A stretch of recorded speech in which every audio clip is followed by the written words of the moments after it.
Greeting researchers. I am Dr. Fiske, a physician specializing in Duchenne muscular dystrophy, and have found an ideal patient for your dystrophin expressing chimeric cell clinical trial. I will now give you an overview of the patient and how I have treated them so far. The patient Pete came to me at 4 years old, and he is now 10 years old. At age 4, his creatine kinase levels were very elevated at 31,000 units per liter, and upon seeing this alongside delayed motor development, I requested for genetic testing. Genetic testing confirms a deletion of exon 53 in the DMD gene for a DMD diagnosis. Then, I requested a pathogenic quadriceps muscle biopsy to analyze the progression of the disease at his age. As you can see in the hematoxylin and eosin stained image at 4 years, we found dense fibrotic tissue, central nucleation indicating rapid and constant degeneration and regeneration of muscle cells. Additionally, the muscle biopsy revealed atrophied muscle cells and large clumps of macrophages. In a normal biopsy, we see minimal scarring, nucleation to the sides of myofibers, and normal myofiber structures. Upon this diagnosis testing for DMD, we also discovered elevated platelet levels and international normalized ratio, or INR, indicative of excessive blood clotting. Pete's genetic testing revealed a mutation in the F5 gene, confirming a diagnosis of factor V thrombophilia. This is an unfortunate burden for Pete, as while symptoms could be avoided by maintaining a healthy diet and weight as well as implementing regular exercise. Pete will be deficient in both these criteria as his muscle wasting progresses, leaving him at higher risk of life-threatening blood clots. Therefore, I prescribed a daily low dose of warfarin, a blood thinner, as a preventative to any serious complications given Pete's unique circumstances. Pete's INR values will be continuously monitored while he is on this drug. As for his DMD diagnosis, I suggested starting Pete on prednisone, a corticosteroid at 0.75 milligrams per kilogram per day to slow down the progression of the disease. But at such a young age, the parents were very skeptical on starting their child on corticosteroids, and so they opted out on the treatment for the time being and decided to try physical therapy for 2 years before beginning treatments. When I saw Pete at age 6, the disease was progressing very rapidly and his leg muscles became very weak, and he struggled to stand upright for longer than 8 minutes. At that age, we began the corticosteroid prednisone to try and decrease muscle inflammation and mitigate further damage of muscle cell membranes. Corticosteroids have been shown to help improve muscle strength and function through increasing gene expression of proteins annexins A1 and A6 that are involved in repairing muscle. However, his parents and I were concerned about the side effects the patient may experience since he was starting at such a young age.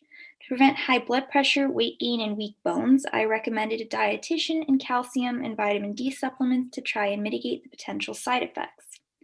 Another side effect is muscle atrophy. Despite the fact that corticosteroids are used to increase muscle strength, indeed, bodybuilders take steroids to increase muscle mass, although the breakdown of muscle and the building of new, stronger ones. DMD patients do not have the resources or environment to continually build strong muscles. An additional concern with the use of prednisone for Pete are the drug effects between the steroid and warfarin treatment. Both these drugs act as CYP3A4 substrates, a cytochrome P450 molecule known to metabolize numerous medications. Therefore, there will be competition at the molecular level between these drugs, which may result in an increase in Pete's INR levels. It has been shown that reducing warfarin doses could mitigate these interaction effects, which is what I chose to do, as I continue to monitor Pete's progress. Even with decrease in warfarin dosage, the danger of blood clots due to the interaction between steroids and this medication remain a large concern. To avoid the dangerous consequences of these blood clots, patients on warfarin are required to exercise regularly. Now, as a DMD patient, Pete is not able to constantly be exercising and will spend a majority of his time sitting. Thus, I have strongly recommended swimming physiotherapy as an additional physical therapy. Aquatic exercises, especially for DMD patients, is very beneficial in helping to maintain mobility and strength while minimizing muscle strain and damage. Swimming, for example, is relaxing and minimizes the load on joints while providing the positive effects of muscle movement and exercise. Thus, not only does swimming help keep Pete mobile and prevent the potential of blood clots, it can also help to build and maintain muscle strength. In the next year, from age 6 to 7, of taking prednisone at 0.75 milligrams per kilogram per day, I saw a positive effect of the corticosteroid in preventing rapid muscle degeneration through the muscle biopsy as pictured here. We see minimal levels in further scarring and fibrosis, but the patient was experiencing very severe side effects in weight gain and weak bones, as was feared. Shown here are his DXA results analyzing his bone density. As we see, there was a rapid decline in bone density within just the year of taking the corticosteroids, leading to weakened bones. The calcium and vitamin D supplements I had prescribed were not working. As a result, to decrease the severity of the side effects due to the high risk of low bone density, I decreased his dosage of prednisone to 0.75 milligrams per kilogram per week rather than daily. It has been shown that weekly dosing still delivers the positive clinical effects without a lot of the side effects. Patient has now been on this prescription for 3 years, and now at 10 years old, he has shown small increases in myofiber degeneration and fibrosis, but retains ambulation and some muscle strength. In order to further tackle the patient's bone health, I have been exploring intravenous or oral bisphosphonates, which work by preventing osteoclasts from continuing with bone resorption and inducing osteoclast apoptosis. Since I specialize in younger DMD patients with minimal progression of the disease, I have now referred patient Pete to a new physician that specializes in DMD patients that are experiencing more symptoms and risks of loss of ambulation.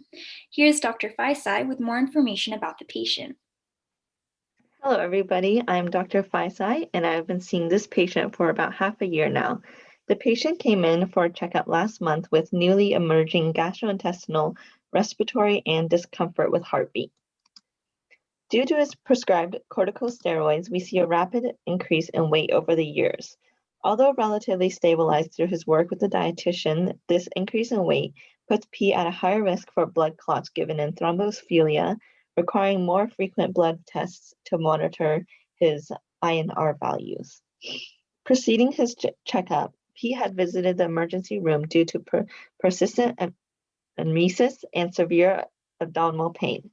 The ER physicians discovered an extremely distended abdominal cavity that was at the verge of perforation and further complications, which are a rare finding. An immediate laparotomy was performed to decompress the patient's abdomen. Unfortunately, gastrointestinal symptoms are often overlooked in patients with DMD due to more bothersome concerns of immobility and breathing issues. However, DMD often results in gastroparesis, which leads to chronic constipation that can be life-threatening if left untreated, as seen with P. In DMD, a lack of dystrophin also means a lack of the nNOS protein molecule, which produces nitric oxide. The absence of nitric oxide significantly decreases gut motility, which could lead to severe complications if his small bowels become too distended and perforate. Due to this new development with P, I have referred him to routine gut motility and swallowing studies, making sure to inquire about his gastrointestinal symptoms with each visit. These new symptoms may in turn lead to weight loss due to the lack of appetite or discomfort while eating.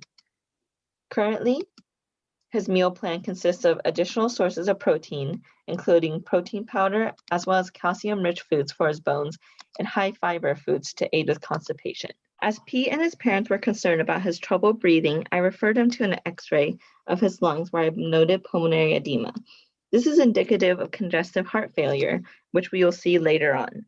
Further, his blood tests demonstrated hypercapnia or elevated CO2 levels, which explain his breathing difficulties. He is currently on ventilation nightly and will progress to 24 hours once needed. The lung pump, upon observation, seems to be fully functional with minimal muscle damage, and we want to mitigate against this damage, though, which means we need the expression of dystrophin. Next, I had requested the patient to consult a cardiologist prior to our checkup for examination of the heart muscles and function. They brought the results of the examination, which utilized the echocardiogram and cardiovascular MRI to analyze structure, function, disease, and pumping cycles. From the image here, the arrows point to a slight thickening of the ventricular wall due to fibrosis, as well as a dilated left ventricle. The results of the patient's examinations indicated fibrosis of the myocardium.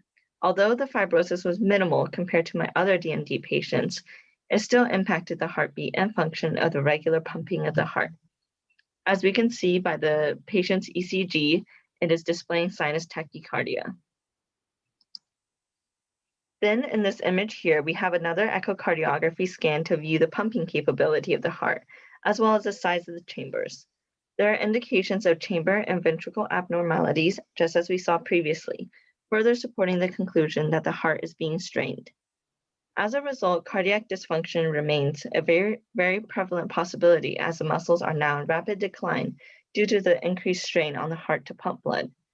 As a precaution for heart failure, I have prescribed angiotensin-converting enzyme inhibitors and enalapril at 0.1 milligram per kilogram. And this is a first-line medication for first-line heart failure. If this therapy does not prove to be successful in slowing down damage of the heart muscle, inflicting functionality issues in the heart, I suggested the possibility of mechanical circulatory support with ventricular assist devices such as internal cardiac defibrillators to the parents.